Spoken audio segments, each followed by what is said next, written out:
निवेदन करा आणि नंतर नमस्कार. मी आता गेली 25 वर्ष सातत्याने सुरुवातीच्या कालावधीमध्ये शिवसेना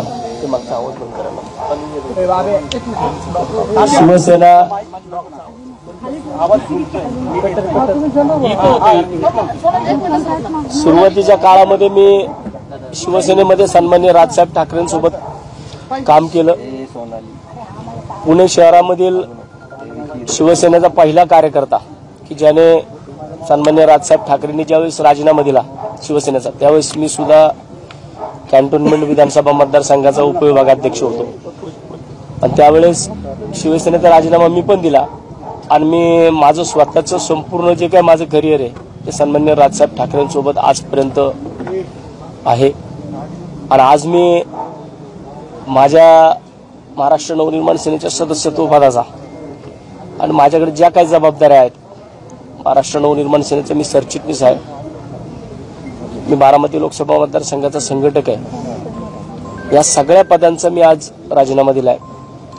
कारण गेल्या दीड वर्षापासून मी या पुणे शहरामध्ये लोकसभेची निवडणूक लढवण्यासाठी इच्छुक आहे. आणि वारंवार माझ्या शहरामधीलच काही पदाधिकारी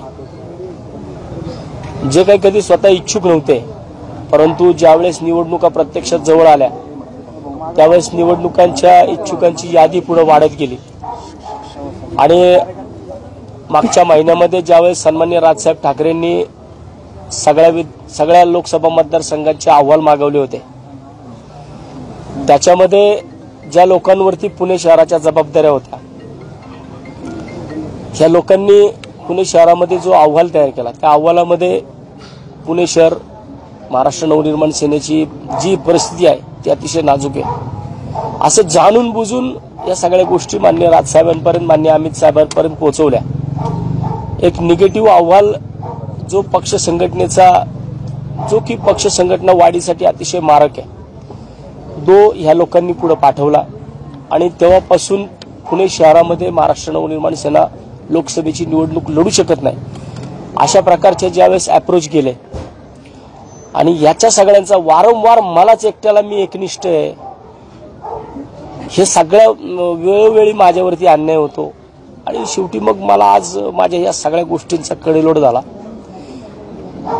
जर ज्या शहरामध्ये ज्या लोकांबरोबर माझ्या राजकीय जीवनातील 15 वर्ष घालवली आणि अशाच 15 वर्षामध्ये हेच पदाधिकारी जर वसंत मोरेला तिकीट नाही मिळालं पाहिजे, पक्ष संघटनेने निवडणूक नाही लढवली पाहिजे, यासाठी जर निगेटिव्ह पद्धतीने अहवाल माननीय साहेबांपर्यंत पाठवत असतील तर मला वाटतं की अशा लोकांमध्ये काम करणं मला जमणार नाही.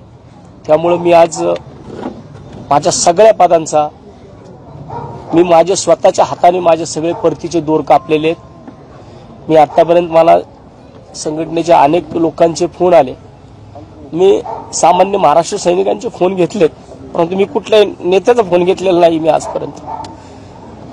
कारण मी हे सगळ्या गोष्टी मी वारंवार नेत्यांपर्यंत पोहोचवल्यात, पण नेत्यांना काय या गोष्टी कळत नाहीयेत.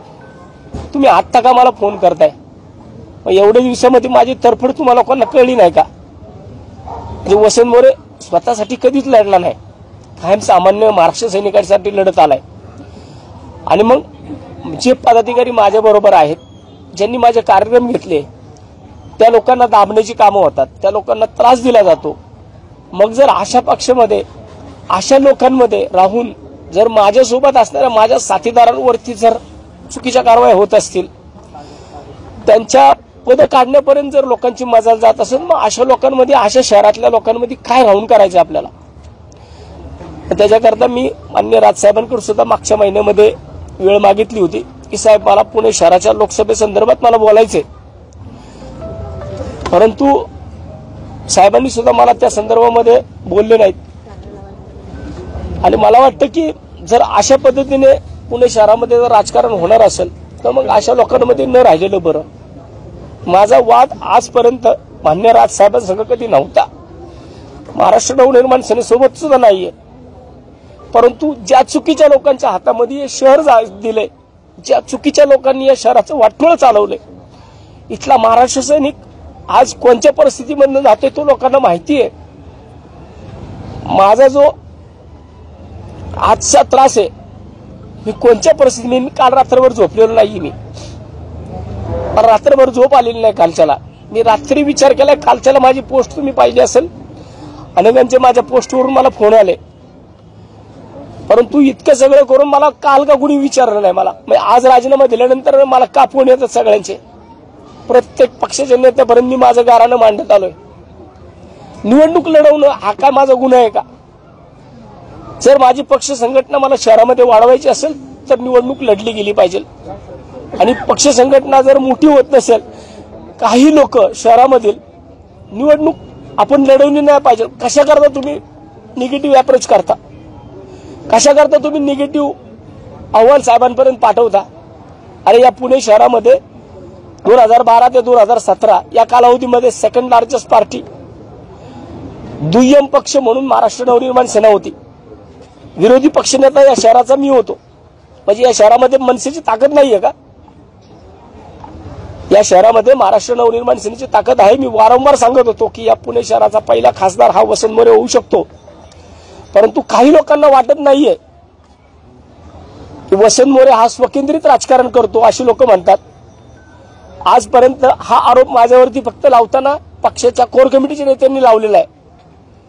महाराष्ट्र सैनिकांनी, एकाही महाराष्ट्र सैनिकांनी माझ्या विरोधामध्ये, मला आता सुद्धा अनेक महाराष्ट्र सैनिक थांबवत होते, परंतु मला असं वाटतं की कुठवर या सगळ्या गोष्टी मी सहन करायच्या, कुठवर मी या सगळी माझी गाऱ्हाणी मांडत राहायची. मी माझं गाऱ्हाणं मांडायला गेलो तर तिथं लोकांना खोटं वाटतं. मग त्याच्यापेक्षा मी मागच्या वेळेस सुद्धा ज्या काही भूमिका माझ्या मांडल्या होत्या त्या भूमिकेमध्ये माझ्यावरतीच कारवाई झाली, आणि आता सुद्धा जर माझ्यावरतीच कारवाई होणार असेल तर मला वाटतं